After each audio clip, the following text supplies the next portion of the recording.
If someone stores your pain instead of honoring it, they were never emotionally safe. Toxic people do not always attack you directly. Sometimes they study you first. They listen closely when you are tired, grieving, lonely, hopeful, guilty, or desperate to be understood. In that moment, it feels like connection, relief, maybe even safety. Later, it becomes leverage. And if you have ever walked away from a conversation feeling exposed, this is why. This video will show you exactly how they collect your weak spots and use them. More important, it will show you how to stop handing them ammunition without losing yourself. Because the real damage is not just what they say, it is what it makes you doubt. Maybe you told a friend you were scared of being abandoned, and they remembered. Later, when you stopped agreeing with them, suddenly you were accused of being too sensitive. Maybe you admitted to your mother that work was overwhelming, and she sounded concerned. Then the next time you missed a family event, she called you unstable and selfish. Maybe your boss asked what motivates you, what stresses you, what makes you feel appreciated. And months later, every pressure point they learned became a button they pushed on purpose. That is the pattern. Your honesty becomes their strategy when access matters more than care. The hard part is that toxic people rarely look dangerous in the beginning. They often look curious, supportive, vulnerable, playful, forgiving, spiritually mature, or just easier than honest people. Healthy people respect what you share. Toxic people inventory what you share. That difference alone explains why some conversations heal you, while others haunt you for years. So let us get clear about the first way this happens, because it is common. The first way toxic people use your weaknesses later is through emotional filing cabinets. They remember what embarrasses you, what you regret, what you fear people might discover. They do not always weaponize it immediately, because timing is part of the control. They wait until you disappoint them, resist them, outgrow them, or stop obeying their script. Then suddenly your private confession returns wearing a different face, usually called concern or honesty.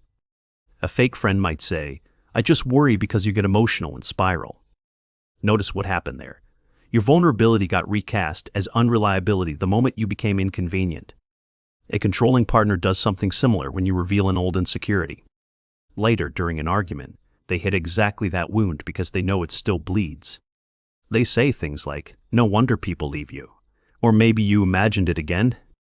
That is not conflict. That is targeted emotional harm using information you shared in trust. And once you see that pattern, stop trying to explain it into innocence.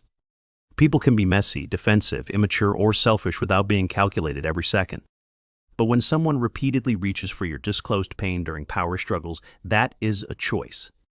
Your response here needs to be simple, not dramatic, and definitely not over-explained.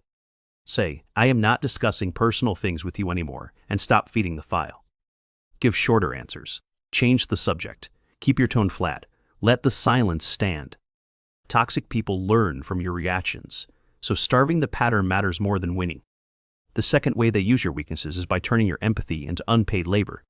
You tell them you hate disappointing people, and suddenly every request becomes emotionally loaded. You say you value loyalty, and now every boundary gets framed as betrayal. This is where guilt becomes a leash, especially with family and longtime friends. Your mother says, "After everything I have done, this is how you treat me." Your coworker says, "I guess I know who really supports the team around here." Your friend says, "Wow, you changed, ever since you started putting yourself first." What they mean is simpler and uglier. You stopped being easy to use. Guilt trips often sound emotional, but underneath them is lost access and convenience for them. They are not grieving your boundary. They are reacting to reduced control over your energy. Healthy people may feel disappointed, but they can survive a no without punishment. Toxic people treat your no like betrayal because your compliance served their comfort. So when the guilt starts, do not rush into essays, apologies, or emotional courtroom arguments. Say, "That does not work for me," or "My answer is the same." Then stop explaining. The explanation is usually where they find the next opening. The third way toxic people use your weaknesses later is by studying your need for peace. If you hate conflict, they will make every boundary feel like a war. If you are the fixer, they will create messes that only disappear when you rescue. Do you over-explain because you want to be fair, they will keep cross-examining you. This is why some people never argue clean. Confusion is part of the strategy. They change the topic, twist your tone, question your memory, and punish your clarity. Then you leave the conversation exhausted, replaying everything, wondering whether you sounded cruel. That exhaustion is not proof you were wrong. It is often proof you were handled. Some people do not want resolution. They want you emotionally flooded, because flooded people surrender. A toxic boss might text after hours, then act wounded when you do not answer. The next day, you are called disengaged, uncommitted, or difficult to work with. A healthy boss sets expectations clearly. A toxic one uses ambiguity as a trap. So if peace is your weak spot, strategy has to replace instinct. Pause before answering. Say less. Keep your tone calm. Do not rescue their discomfort. Try this instead. I already answered that. Or we are not doing this. Short responses protect you and long responses become material for distortion later. The fourth way toxic people use your weaknesses is by testing your shame. Shame is powerful because it makes you hide, doubt yourself, and bargain for acceptance. If they sense an old wound there, they will circle it repeatedly. They bring up your past mistakes after you confront present behavior. They mention your worst season. They act like your pain disqualifies your perception, as if flawed means always wrong. This is common with emotionally immature parents who cannot tolerate accountability from their children. You say that comment was disrespectful, and suddenly they are talking about your teenage years. Or they remind you who paid bills, who sacrificed, who stayed, who suffered. None of that changes the present truth. They just need you feeling smaller than it. Shame manipulation works best when you still believe you must earn basic respect.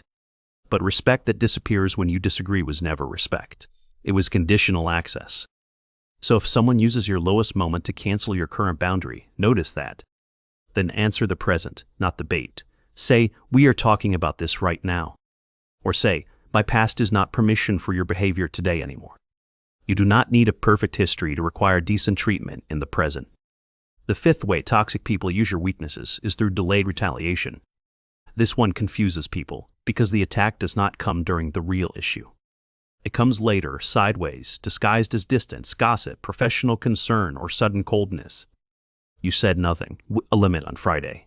By Tuesday, they are excluding you or smearing you. That timing matters. It tells you the behavior is punishment, not misunderstanding. Silent treatment can be healthy when someone is cooling down without trying to control you. But when silence is used to make you panic, chase, apologize, or collapse, it is manipulation. Smear campaigns work the same way. Private control failed, so image control takes over. Suddenly you are difficult, unstable, rude, ungrateful, cold, arrogant, or impossible to please. They need a story that explains your boundary without admitting their behavior caused it. This is where many good people break, because they cannot stand being misread. They rush back in to fix the narrative, and that is exactly the trap. Sometimes the strongest move is letting people be wrong about you temporarily. Not every lie deserves a defense, especially when the defense feeds the machine. What matters is whether the people who truly matter can observe your pattern over time. Toxic people count on your urgency. Calm people break that rhythm instead.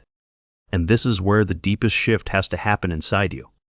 Your weakness is not that you feel deeply, trust easily, care hard, or explain yourself. The real vulnerability is believing everyone values truth as much as you do. Toxic people do not need your pain to be big. They only need it exposed. And once it is exposed, they test whether it can buy access, silence, or control. That is why the answer is not becoming cold, suspicious, or impossible to reach. The answer is discernment. Watch who gets softer with your truth and who gets sharper. Watch who can hold a boundary without turning it into a moral trial. Watch who respects your no, even when it inconveniences them. That tells you everything. And watch yourself too, because toxic dynamics train you into habits that feel noble. You start giving context before anyone asks. You start softening every boundary before speaking. You start managing their feelings so carefully that your own feelings disappear in the process. You think being understood will protect you, so you keep offering more explanation. But manipulative people do not misuse your silence less. They misuse your explanations more. Explanation is for mutual understanding. Manipulators use it as raw material, not resolution. So the next time someone pushes after your answer, do not upgrade your answer. Repeat it or reduce it. My answer is the same. No extra emotional paperwork. If someone gets colder when you get clearer, believe the clarity, not the performance. If someone suddenly calls you selfish after years of endless availability, hear the translation. They're reacting to the end of convenience, not the collapse of love. If someone says you changed, maybe you finally stopped negotiating against yourself. If someone says you are difficult, ask whether you simply became harder to exploit. That question alone can save you years of guilt, confusion, and fake reconciliation. Because fake peace costs too much. It costs dignity, sleep, self-trust, and eventually identity. Real peace is quieter, stronger, and sometimes unpopular with controlling people around you. It does not require everyone to approve. It requires you to stop betraying yourself. And sometimes the most powerful boundary is not a speech, it is a change pattern. Fewer details, slower replies, less access, no defending, no last chance for basic respect. When words have been turned against you enough times, behavior becomes your cleanest language. You do not need to announce every boundary to make it real. You only need consistency. And if that scares you, that makes sense. Toxic people trained you to fear consequences. They taught you that saying no means abandonment, conflict, punishment, withdrawal, or character assassination. But that fear is not prophecy. It is old conditioning meeting a new standard. You are allowed to become someone manipulative. People can no longer read so easily. Not secretive, not cruel, not cold, just private enough to stay protected and clear. You can still be kind without giving every person the map to your heart. You can still be honest without confessing yourself into danger. You can still care without surrender. You can still love people and notice exactly where love stops being safe. And the moment you stop confusing access with love, everything gets clearer. Their anger may mean lost control. Their guilt trips may mean lost convenience. Their silence may mean punishment. Their rumors may mean you finally became harder to manage. Their fake concern may mean information gathering. Their victim act may mean lost leverage. And your discomfort may simply mean you are breaking a pattern that once kept you safe. So start small if you need to. One shorter answer, one clean no. One pause. Let someone be disappointed without rushing to fix their story about you. Let the silence stay silent. Let the pressure reveal who you are actually dealing with. And if this hit close, tell me which tactic you have seen most often. Then protect your peace like it matters, because it does, and subscribe if this helped. The people who deserve your heart will never need your weakness to control you.